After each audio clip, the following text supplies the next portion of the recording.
8월 21일 새벽 묵상입니다. 오늘 우리에게 주신 하나님의 말씀은 고린도전서 7장 8절에서 16절 말씀입니다. 내가 결혼하지 아니한 자들과 과부들에게 이르노니 나와 같이 그냥 지내는 것이 좋으니라. 만일 절제할 수 없거든 결혼하라. 정욕이 불같이 타는 것보다 결혼하는 것이 나으니라. 결혼한 자들에게 내가 명하노니 명하는 자는 내가 아니요 주시라. 여자는 남편에게서 갈라서지 말고 만일 갈라섰으면 그대로 지내든지 다시 그 남편과 화합하든지 하라. 남편도 아내를 버리지 말라. 그 나머지 사람에게 내가 말하노니 이는 주의 명령이 아니라 만일 어떤 형제에게 믿지 아니하는 아내가 있어 남편과 함께 살기를 좋아하거든 그를 버리지 말며 어떤 여자에게 믿지 아니하는 남편이 있어 아내와 함께 살기를 좋아하거든 그 남편을 버리지 말라. 믿지 아니하는 남편이 아내로 말미암아 거룩하게 되고 믿지 아니하는 아내가 남편으로 말미암아 거룩하게 되나니 그렇지 아니하면 너희 자녀도 깨끗하지 못하니라. 그러나 이제 거룩하니라. 혹 믿지 아니하는 자가 갈리거든 갈리게 하라. 형제나 자매나 이런 일에 구애될 것이 없느니라. 그러나 하나님은 화평 중에서 너희를 부르셨느니라.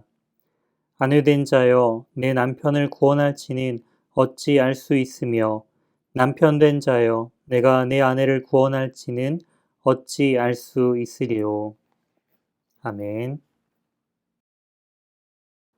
오늘 본문을 중심으로 하나 되고 거룩한 가정이라는 제목으로 하나님의 말씀 증거하도록 하겠습니다. 바울은 오늘 본문을 통해 결혼에 관하여 크게 세 부분으로 구분하여 설명하고 있습니다. 첫 번째 부분은 바로 8절에 등장하는 결혼하지 아니한 자들과 과부들에 대한 부분입니다. 바울은 이들에게 자신과 같이 그냥 지내는 것이 좋다고 말하면서 결혼은 필수가 아니며 가급적 안 하는 것이 오히려 좋다라는 그러한 뉘앙스를 주고 있습니다. 이에 관해서 결혼하지 아니한 자들에 대한 우리가 이해가 필요한데요.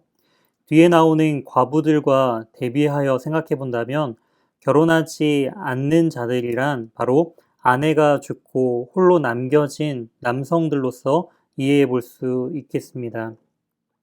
그렇다면 이 본문은 결혼에 대해 부정하는 것이 아닌 가급적 재혼을 하지 않는 것이 좋다라는 것으로 해석할 수 있게 된다라는 것이죠.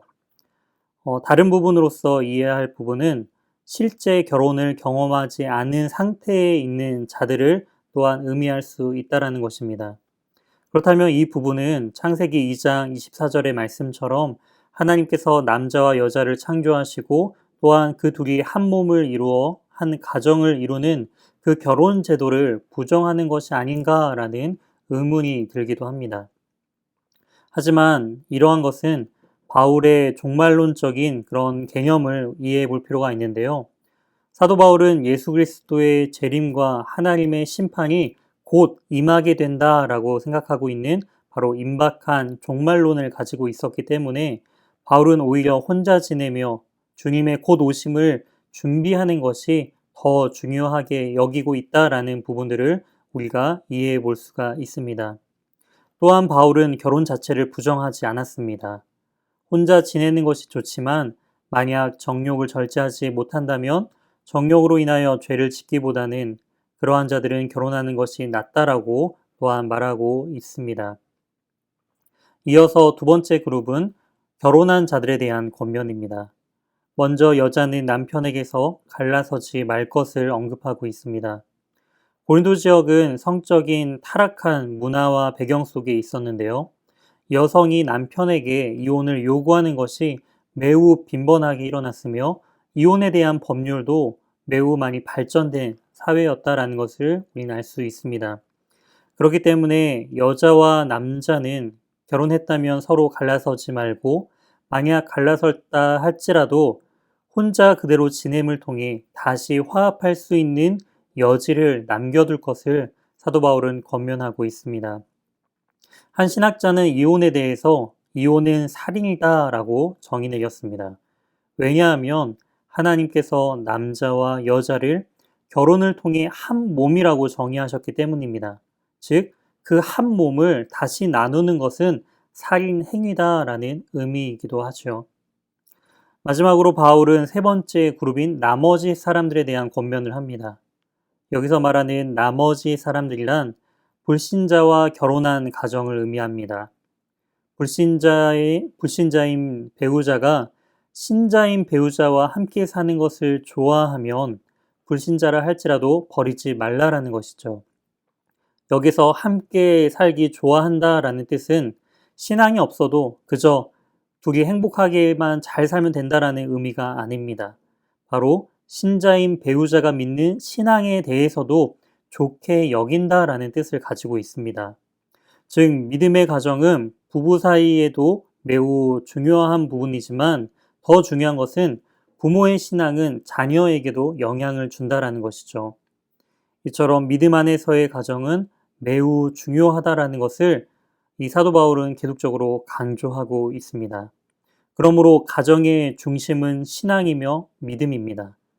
가정의 주인 되신 그리스도 안에서 오늘도 믿음의 본을 보이며 가정의 회복과 기쁨을 누리는 복된 하루를 보내시길 주님의 이름으로 소망합니다.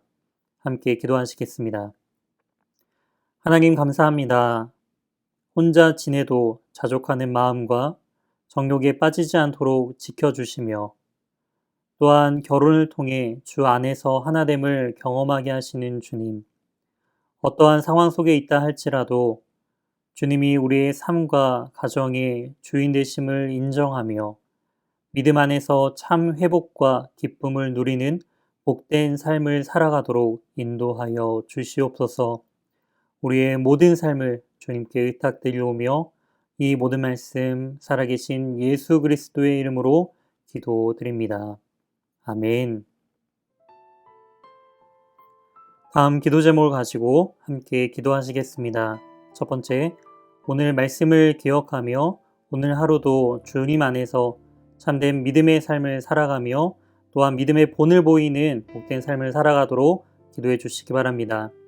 두 번째, 담임 목사님 청빙을 위해 기도해 주시기 바랍니다. 연희교회가 한 몸을 이루는 지체로서 머리 되신 예수님의 말씀과 뜻을 잘 전달할 수 있는 준비된 목회자를 모실 수 있도록 성도들의 영혼을 사랑하고 푸른 초장으로 인도하며 영혼의 생수를 마시며 성장시키는 목회자를 모실 수 있도록 사람의 생각과 방법이 아닌 오직 주님의 뜻과 방법으로 준비된 목회자를 모실 수 있도록 기도해 주시기 바랍니다. 세 번째, 코로나19의 조속적인 종식과 교회와 모든 성도들의 안전을 위해 기도해 주시기 바랍니다. 네 번째, 최종상 윤명희 선교사님의 사역과 가정 그리고 건강을 위해 기도해 주시기 바랍니다. 다섯 번째, 입원 요양 치료 중인 환우의 회복을 위해 기도할 때 오늘은 조정심 권사님을 위해 기도해 주시기 바랍니다. 최근 뇌출혈이 있으셨는데 건강이 빨리 회복할 수 있도록 기도해 주시기 바랍니다. 함께 기도하시겠습니다.